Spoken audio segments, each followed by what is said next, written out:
ಒಂದಾನೊಂದು ಕಾಲದಲ್ಲಿ ಒಂದು ದಟ್ಟವಾದ ಕಾಡಿನಲ್ಲಿ ಒಬ್ಬ ಪ್ರಸಿದ್ಧ ಶಿಲ್ಪಿ ವಾಸಿಸುತ್ತಿದ್ದ. ಅವನು ಕಲ್ಲುಗಳಿಗೆ ಜೀವ ತುಂಬುವ ಕಲಾಪ್ರವೀಣನಾಗಿದ್ದ. ಒಂದು ದಿನ ಅವನು ಸುಂದರವಾದ ದೇವರ ಮೂರ್ತಿಯನ್ನು ಕೆತ್ತಲು ಸೂಕ್ತವಾದ ಕಲ್ಲನ್ನು ಹುಡುಕುತ್ತಾ ಕಾಡಿಗೆ ಹೊರಟನು. ಕಾಡಿನಲ್ಲಿ ನಡೆದುಕೊಂಡು ಹೋಗುವಾಗ ಅವನಿಗೆ 2 ದೊಡ್ಡದಾದ ನಯವಾದ ಕಲ್ಲುಗಳು ಕಂಡವು. ಅವು ಮೂರ್ತಿ ಕೆತ್ತಲು ಅತ್ಯಂತ ಯೋಗ್ಯವಾಗಿದ್ದವು. ಶಿಲ್ಪಿ ಅವುಗಳನ್ನು ತನ್ನ ಮನೆಗೆ ತಂದನು. ಮೊದಲನೆಯ ಕಲ್ಲಿನ ಪ್ರಸಂಗ. ಶಿಲ್ಪಿ ತನ್ನ ಉಳಿ ಮತ್ತು ಸುತ್ತಿಗೆಯನ್ನು ತೆಗೆದುಕೊಂಡು ಮೊದಲನೆಯ ಕಲ್ಲನ್ನು ಕೆತ್ತಲು ಪ್ರಾರಂಭಿಸಿದನು. ಅವನು ಕಲ್ಲಿನ ಮೇಲೆ ಮೊದಲು ಏಟು ನೀಡಿದ ತಕ್ಷಣವೇ ಆ ಕಲ್ಲಿನಿಂದ ಒಂದು ಧ್ವನಿ ಕೇಳಿಸಿತು.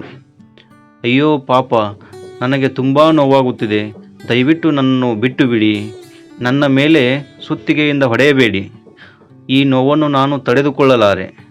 ಕಲ್ಲಿನ ನೋವಿನ ವಿನಂತಿಯನ್ನು ಕೇಳಿ ದಯಾಮಯಿಯಾದ ಶಿಲ್ಪಿಗೆ ಬೇಸರವಾಯಿತು.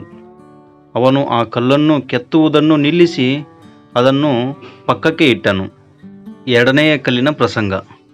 ನಂತರ ಶಿಲ್ಪಿ 2ನೆಯ ಕಲ್ಲನ್ನು ತನ್ನ ಮುಂದೆ ಇಟ್ಟುಕೊಂಡು ಕೆತ್ತಲು ಪ್ರಾರಂಭಿಸಿದನು. ಸುತ್ತಿಗೆ ಮತ್ತು ಉಳಿಯ ಏಟುಗಳು ಬಿದ್ದಾಗ ಈ ಕಲ್ಲಿಗೂ ಅತಿಯಾದ ನೋವಾಗುತ್ತಿತ್ತು.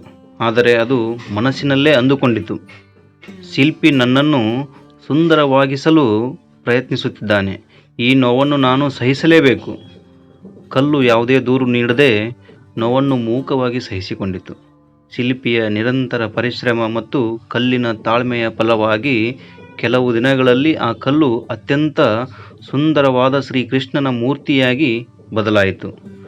ದೇವಸ್ಥಾನದ ಉದ್ಘಾಟನೆ ಕೆಲವೇ ದಿನಗಳಲ್ಲಿ ಹಳ್ಳಿಯ ಜನರು ಆ ಮೂರ್ತಿಯನ್ನು ಪ್ರತಿಷ್ಠಾಪಿಸಲು ಒಂದು ಭವ್ಯವಾದ ದೇವಸ್ಥಾನವನ್ನು ನಿರ್ಮಿಸಿದರು. ಶಿಲ್ಪಿಯು ತಾನು ಕೆತ್ತಿದ ಸುಂದರ ಮೂರ್ತಿಯನ್ನು ದೇವಸ್ಥಾನಕ್ಕೆ ನೀಡಿದನು. ಅದೇ ಸಮಯದಲ್ಲಿ ಹಳ್ಳಿಯ ಜನರಿಗೆ ದೇವಸ್ಥಾನದ ಮುಂದೆ ಭಕ್ತರು ಬಂದು ತೆಂಗಿನಕಾಯಿ ಒಡೆಯಲು ಒಂದು ಗಟ್ಟಿಯಾದ ಕಲ್ಲು ಬೇಕಾಯಿತು. ಆಗ ಶಿಲ್ಪಿಗೆ ನೆನಪಾಗಿದ್ದು ನೋವಿಗೆ ಹೆದರಿ ಪಕ್ಕಕ್ಕೆ ಬಿದ್ದಿದ್ದ ಆ ಮೊದಲನೆಯ ಕಲ್ಲು. ಅವನು ಗ್ರಾಮಸ್ಥರಿಗೆ ಆ ಕಲ್ಲನ್ನು ತರಲು ಹೇಳಿದನು. ಗ್ರಾಮಸ್ಥರು ಆ ಮೊದಲನೇ ಕಲ್ಲನ್ನು ತಂದು ದೇವಸ್ಥಾನದ ಹೊರಗಿನ ಮೆಟ್ಟಿಲಿನ ಬಳಿ ಇಟ್ಟರು. 2ನೇ ಕಲ್ಲಿನಿಂದ ಮಾಡಿದ ಸುಂದರ ಮೂರ್ತಿಯನ್ನು ಗರ್ಭಗುಡಿಯೊಳಗೆ ಸಿಂಗರಿಸಿ ಪ್ರತಿಷ್ಠಾಪಿಸಿದರು. ಬದಲಾದ ಪರಿಸ್ಥಿತಿ. ಈಗ ದಿನಾಲೂ ದೇವಸ್ಥಾನಕ್ಕೆ ಸಾವಿರಾರು ಭಕ್ತರು ಬರುತ್ತಿದ್ದರು. ಗರ್ಭಗುಡಿಯಲ್ಲಿದ್ದ ಮೂರ್ತಿಗೆ, 2ನೇ ಕಲ್ಲಿಗೆ ಎಲ್ಲರೂ ಭಕ್ತಿಯಿಂದ ನಮಸ್ಕರಿಸುತ್ತಿದ್ದರು. ಹೂವಿನ ಹಾರ ಹಾಕಿ ಹಾಲಿನ ಅಭಿಷೇಕ ಮಾಡಿ ಪೂಜಿಸುತ್ತಿದ್ದರು. ಆದರೆ ಹೊರಗಿದ್ದ ಮೊದಲನೇ ಕಲ್ಲಿನ ಮೇಲೆ ಪ್ರತಿಯೊಬ್ಬ ಭಕ್ತನೂ ಬಂದು ಜೋರಾಗಿ ತೆಂಗಿನಕಾಯಿಯನ್ನು ಒಡೆದು ಹೋಗುತ್ತಿದ್ದರು. ದಿನವಿಡೀ ಅದಕ್ಕೆ ಬರೀ ಏಟುಗಳೇ ಬೀಳುತ್ತಿದ್ದವು. ಒಂದು ದಿನ ರಾತ್ರಿ ದೇವಸ್ಥಾನದ ಬಾಗಿಲು ಮುಚ್ಚಿದ ನಂತರ ಹೊರಗಿದ್ದ ಕಲ್ಲು ಒಳಗಿದ್ದ ಮೂರ್ತಿಯನ್ನು ನೋಡಿ ಅಳುತ್ತಾ ಕೇಳಿತು, ನಾವಿಬ್ಬರು ಒಂದೇ ಕಾಡಿನಿಂದ ಬಂದವರು, ಒಂದೇ ತರಹ ಇದ್ದೆವು. ಆದರೆ ನಿನಗೆ ಎಲ್ಲರೂ ಪೂಜೆ ಮಾಡುತ್ತಿದ್ದಾರೆ, ನನಗೆ ಮಾತ್ರ ದಿನ ಸುತ್ತಿಗೆಯ ಥರ ತೆಂಗಿನಕಾಯಿಯಿಂದ ಹೊಡೆಯುತ್ತಿದ್ದಾರೆ. ಯಾಕೆ ಈ ತಾರತಮ್ಯ? ಅದಕ್ಕೆ ಒಳಗಿದ್ದ ಮೂರ್ತಿ ನಸುನಗುತ್ತಾ ಹೀಗೆ ಹೇಳಿತು, ಸ್ನೇಹಿತನೇ, ಶಿಲ್ಪಿ ಮೊದಲು ನಿನಗೆ ರೂಪ ಕೊಡಲು ಬಂದಿದ್ದ. ಆದರೆ ನೀನು ಆ ಕ್ಷಣದ ನೋವನ್ನು ತಡೆದುಕೊಳ್ಳಲು ಸಿದ್ಧವಿರಲಿಲ್ಲ. ಹಾಗಾಗಿ ನೀನು ಇಂದಿಗೂ ಕಲ್ಲಾಗಿಯೇ ಉಳಿದಿದ್ದೀಯ ಮತ್ತು ದಿನ ಏಟು ತಿನ್ನುತ್ತಿದ್ದೀಯ.